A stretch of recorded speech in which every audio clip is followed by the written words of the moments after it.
গ্যাসের আঁচ পাহাড় পর্যটনের মরশুম শুরুর মুখে, আর তারই মধ্যে পাহাড়ে জ্বালানি নিয়ে সংকট। যুদ্ধের আবহে দার্জিলিং এ বাণিজ্যিক গ্যাসের আকাল। চিন্তায় পড়েছেন পাহাড়ে হোটেল এবং রেস্তোরাঁ মালিকরা। পরিস্থিতি স্বাভাবিক না হলে বড় লোকসানের আশঙ্কা করছেন তারা। আমাদের সঙ্গে সরাসরি রয়েছেন প্রতিনিধি পার্থ। এখন তাহলে কি ভাবনা চিন্তা করছেন রেস্তোরাঁর মালিকরা, হোটেলের মালিকরা? কিভাবে তারা এই পরিস্থিতি মোকাবিলা করবেন?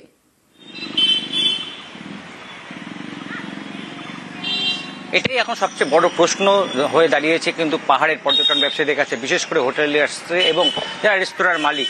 আমরা জানি যে আর কয়েকদিন বাদেই কিন্তু ভরা পর্যটনের মরশুম শুরু হবে, কেন স্কুল কলেজে পরীক্ষা শেষ হবে, পাহাড়মুখী হবে বিভিন্ন জেলা এবং বিভিন্ন রাজ্য থেকে ভ্রমণ পিপাসুরা। আর তার আগেই কিন্তু এই জ্বালানি গ্যাস অর্থাৎ বিশেষ করে যে বাণিজ্যিক গ্যাস তার যে আকাল তৈরি হয়েছে তার জেরেই কিন্তু দুশ্চিন্তার ভাঁজ পাহাড়ের ব্যবসায়ীদের মাথায়। এবং কিভাবে এই সমস্যার সমাধান হবে তাদের একটাই দাবি এবং তাদের আশা যে কেন্দ্রীয় সরকার যথোপযুক্ত ব্যবস্থা নেবে। ব্যবসায়ীরা কি বলছেন শোনাবো আগে। अगर सॉल्व नहीं हुआ तो हम लोग को तो प्रॉब्लम होगा, क्योंकि हम लोग का तो ऑलमोस्ट 80% कमर्शियल गैस पे ही चलता है हम लोग का रेस्टोरेंट। हम लोग भी कुछ ऑल्टरनेट्स तो कर रहे हैं, जैसे कुछ इलेक्ट्रिक ये सब इंडक्शन कुकर ये सब भी चला रहे हैं, लेकिन प्रॉब्लम तो होगा। इससे टूरिज्म में इफेक्ट पड़ेगा? बिल्कुल पड़ेगा। পার্থ রয়েছেন সঙ্গে। পার্থ, তাহলে সুরাহা কিভাবে হবে?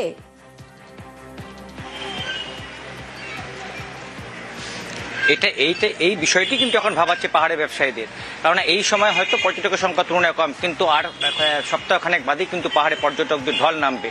তার আগে যে বাণিজ্যিক গ্যাসের যে আকাল তৈরি হয়েছে যুদ্ধের আবহে, এবং এর থেকে বেরিয়ে আসার উপায় কি?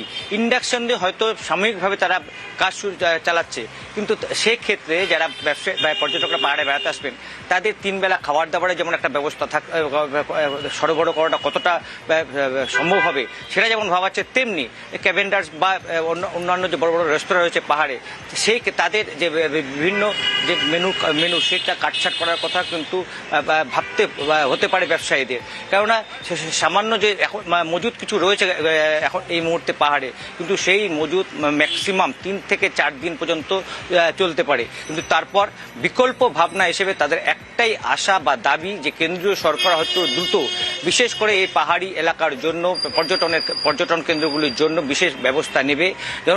কেননা এই মুহূর্তে কিন্তু 35% বাণিজ্যিক গ্যাসের ছাড়পত্র দেওয়া হয়েছে, সেই হারটা যাতে আরো বাড়ানো হয়। কারণ আমরা জানি যে শিলিগুড়িতে হোটেলিয়ার্সরাও একই সমস্যায় পড়েছে, আর পাহাড়ের হোটেলিয়ার্সরাও কিন্তু সেই সমস্যার মুখোমুখি দাঁড়িয়ে এবং এর সুরাহা কিভাবে করা যায় সে নিয়েই ভাবছেন সবাই। ধন্যবাদ Partha. It will be a big hamper to the tourism. So I think the department should do something about it, especially the government. We are helpless. We can't manage it. क्या करेंगे? Phone has been coming since morning, since कल से आ रहा है, from schools, from ये से आ रहा है. But what can we do? हम लोग कुछ कर ही नहीं पा रहे हैं. और क्या हुआ कि we received 2 दिन आगे जो आया था वो भी because of panic hotels लोग सब ले गया. So that's the problem. तो हम लोग के पास स्टॉक में भी एक भी नहीं था. हमारे परचेज डिपार्टमेंट ने एजेंसी लोग से भी बातचीत हुआ उनका, और वहाँ से भी उतना पॉजिटिव रेस्पॉन्स नहीं आ रहा है। थोड़ा स्टॉक तो है हमारे पास, तो कुछ दिन तक तो हम जो अवेलेबल स्टॉक है उससे होटल चला सकते हैं हम लोग। उसके बाद तो गवर्नमेंट को कुछ ना कुछ सोल्यूशन निकालना पड़ेगा, और हम लोग बुकिंग ले रहे हैं, क्योंकि अभी तक हमारे पास कोई भी क्लियर पिक्चर नहीं है कि फ्यूचर में क्या होने वाला है गैस सिलेंडर को लेके। डेफिनेटली टूरिज्म को तो इम्पैक्ट होने वाला है इससे। আর এবার আলিপুরদুয়ারের ছবি দেখাবো। আলিপুরদুয়ারেও সংকট, এবং তাতেই হোটেল রেস্তোরাঁগুলো ভাবনা চিন্তা করছে কিভাবে তারা পরিস্থিতি সামাল দেবেন। যুদ্ধের জেরে বাণিজ্যিক গ্যাসে লাগাম টানা হয়েছে, লাগাম টেনেছে কেন্দ্র। গ্যাসের জোগান নেই, তাহলে এবার ব্যবসার কি হবে? হোটেল রেস্তোরাঁ সেগুলো কিভাবে চলবে? কি ভাবনা চিন্তা করছেন মালিকরা? আমাদের সঙ্গে সরাসরি রয়েছেন প্রতিনিধি রাজকুমার। কথা বলবো রাজকুমারের সঙ্গে। রাজকুমার, এবার তাহলে কি হবে? যেহেতু বাণিজ্যিক গ্যাসে লাগাম টানা হয়েছে, তাহলে এবার হোটেল রেস্তোরাঁগুলো কিভাবে চলবে? কি ভাবনা চিন্তা করছেন মালিকরা? তাহলে কি সেগুলো বন্ধের মুখে?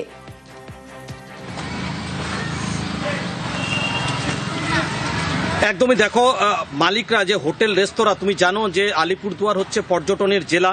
এই জেলাতে দুটো, অর্থাৎ একটা বক্সা টাইগার রিজার্ভ এবং জলদাপাড়া জাতীয় উদ্যানের মতো গুরুত্বপূর্ণ যে বনাঞ্চল, সেই বনাঞ্চল রয়েছে। এছাড়াও চা বাগান অধ্যুষিত জেলা, অর্থাৎ চা বাগান বনাঞ্চল মিলে একেবারে পর্যটকদের কিন্তু আনাগোনা এই জেলাতে লেগেই থাকে।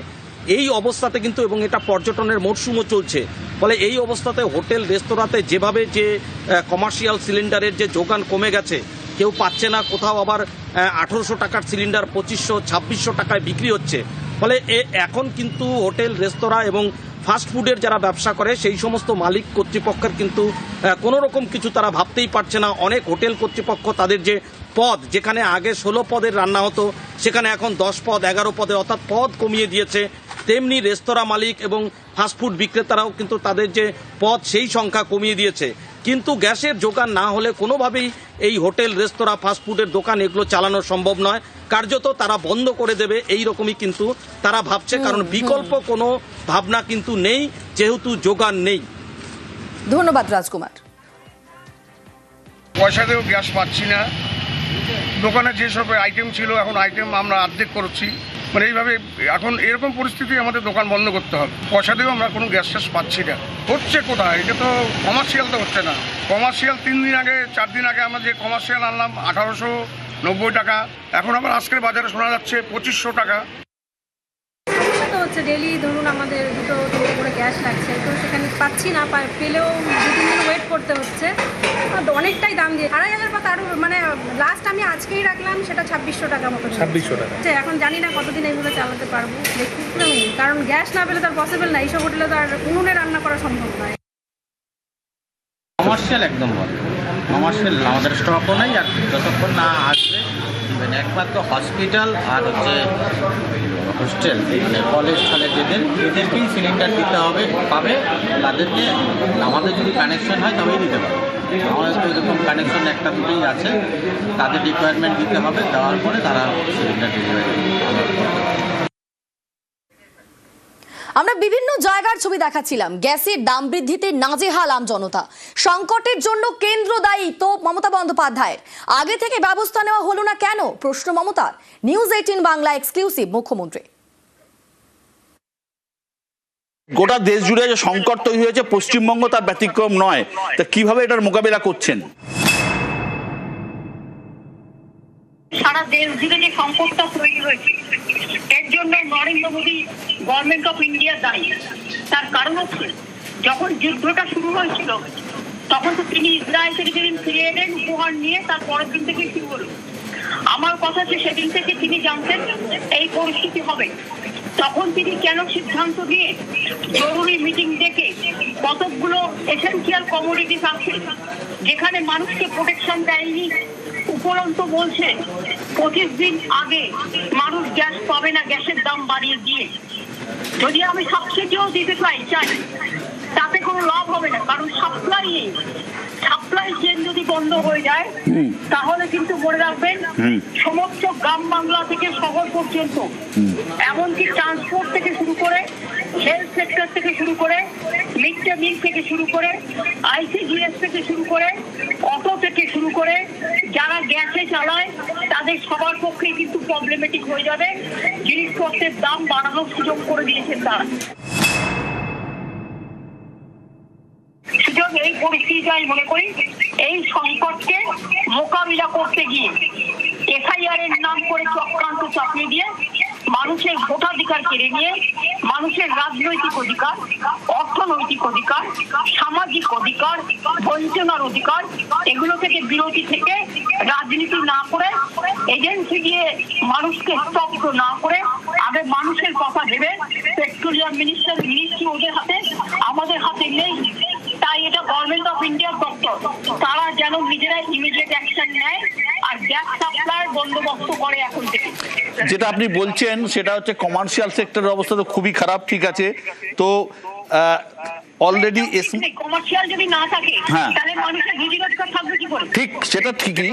অলরেডি কেন্দ্রীয় সরকার এসমা জারি করেছে, কিন্তু ঘোষণা না করে আজকে আবার অটোর গ্যাসের দামও বেড়ে গেছে। সুতরাং সেই জায়গা থেকেও একটা অটোওয়ালারা 5 টাকা 6 টাকা করে এক্সট্রা নিতে শুরু করেছেন, পাবলিকের মধ্যে ক্ষোভ রয়েছে। তা সত্ত্বেও অটোর গ্যাসও কিন্তু পাওয়া যাচ্ছে না, পরিবহন ব্যবস্থারও কিন্তু অবস্থা খুবই শোচনীয় দিকে যাচ্ছে। এসমা জারি করার আগে তার তো পরিকল্পনা করা উচিত ছিল, এবং কিছু লোক ব্ল্যাকমেলিং চেষ্টা করবে, ঠিক সেখানে তাদের রিকোয়েস্ট করতে হবে, জোর করে নয়, ভালোবেসে বলতে হবে এই সময়টা মানুষ যেখানে বিপদে আছে সেখানে আমাদের যুদ্ধকালীন পরিস্থিতিতে মানুষের সমস্যার সমাধান করতে হবে এবং ব্ল্যাকমেলিং বা হোর্ডিং করার এটা টাইম নয়। এই পরিস্থিতিতে জ্বালানির সংকটে আতঙ্কিত না হওয়ার বার্তা মোদির। মধ্যপ্রাচ্যে মহাযুদ্ধে জ্বালানির সংকট, আতঙ্কিত হওয়া বা গুজবে কান না দেওয়ার পরামর্শ। জ্বালানি সংকট নিয়ে পরামর্শ প্রধানমন্ত্রীর। যে কোনো পরিস্থিতি সামলাতে আত্মবিশ্বাসী ভারত বলে বার্তা। জ্বালানি সংকট, আতঙ্ক নিয়ে বার্তা প্রধানমন্ত্রী নরেন্দ্র মোদী।